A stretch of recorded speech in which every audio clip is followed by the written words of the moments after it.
आषाढी एकादशी निमित्त पंढरपूरला निघालेल्या वारकऱ्यांवर काळाने झडप घातली।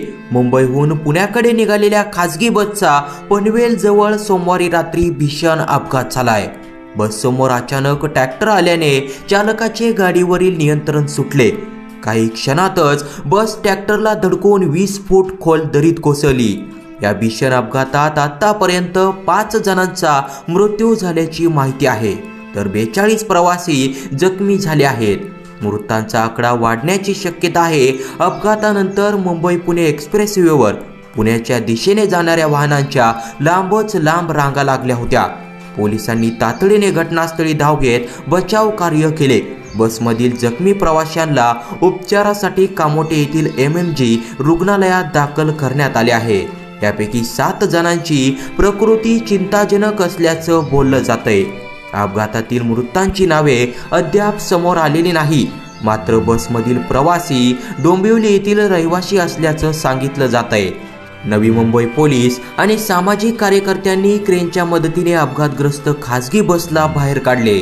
घटनास्थळावरून मिळालेल्या माहितीनुसार आषाढी एकादशी निमित्त डोंबिवली येथील 54 प्रवाशांना घेऊन एक खासगी बस मुंबईहून पुण्याच्या दिशेने निघाली होती।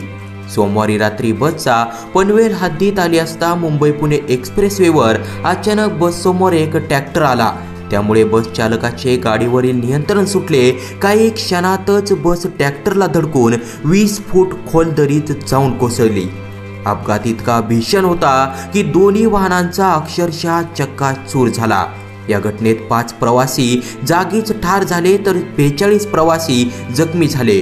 मृतांमध्ये बसमधील 3 आणि ट्रॅक्टरवरील 2 समावेश आहे। या घटनेने परिसरातून हळहळ व्यक्त होत आहे।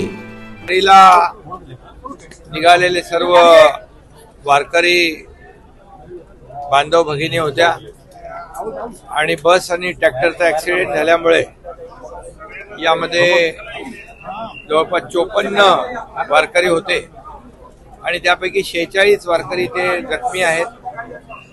त्यांच्यावर उपचार सुरू आहे आणि 7 लोक ICU मध्ये आहेत। 3 जणांचा वारकऱ्यांचा मृत्यू झालेला आहे। मी सर्व पेशंटला स्वतः पाहिलं। डॉक्टरने मला सर्व एक्सप्लेन केलं काय त्यांची कंडिशन आहे आणि सर्व उपचार जे आहेत हे त्यांच्यावर सुरू आहेत।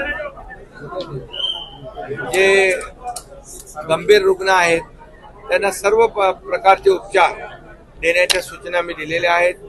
अगदी यांना शिफ्ट करण्याची आवश्यकता असेल तरी त्याही सूचना दिल्या आहेत, परंतु इथं या हॉस्पिटलमध्ये सर्व प्रकारचे उपचार सुरू आहेत। सर्व प्रकारचे उपचार इथे मिळत आहेत। त्यामुळे या रुग्णालयामध्ये सर्व डॉक्टरची टीम या सर्व रुग्णांच्यावर उपचार करते आणि अतिशय चांगल्या प्रकारचे उपचार सुरू आहेत। त्यामुळे जे जखमी आहेत त्यांची लवकरच ते बरे होतील, त्यांना डिस्चार्ज देखील मिळेल। त्यांचा संपूर्ण खर्च जो आहे राज्य सरकार करेल आणि जे मृत आहेत दुर्दैवाने ही घटना झाली, अतिशय दुःखद घटना आहे, अतिशय दुर्दैवी घटना आहे। पंढरपूरला अनेक लोक 10-10, 15-15, 20-20 वेळा हे वारी एकत्र करणारे लोक आहेत वारकरी, आणि असा वारकऱ्यांचा झालेला अपघात दुर्दैवी दुःखद आहे। आणि ज्यांचा मृत्यू झालेला आहे दुर्दैवाने त्यांच्या कुटुंबियांना देखील सरकारच्या वतीने 5 लाख रुपयाची मदत आपण करू आणि जे जखमी आहेत त्यांचा संपूर्ण खर्च।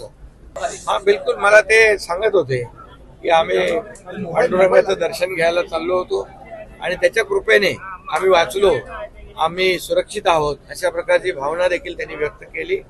आणि हे सर्व वारकरी आहेत, पांडुरंगाचं नामस्मरण करायला निघाले होते। दुर्दैवाने हा अपघात झालेला आहे, परंतु यामध्ये सर्वांना मदत सरकारच्या वतीने उपचारासाठी देखील आणि इतर ज्या ज्या काही बाबी आहेत त्या सर्वांसाठी मदत सरकारच्या वतीने दिली जाईल। सरकार या वारकऱ्यांच्या मागे आहे उभं, तेच मी आणि म्हणून मी प्रत्येकाची चौकशी केली, प्रत्येकाशी मी स्वतः बोललो आणि ICUतले जे पेशंट आहेत त्यांच्यावर देखील सर्व प्रकारचे जे जे लागतील ते सर्व प्रकारचे उपचार करायला मी डॉक्टरांना सूचना दिलेली।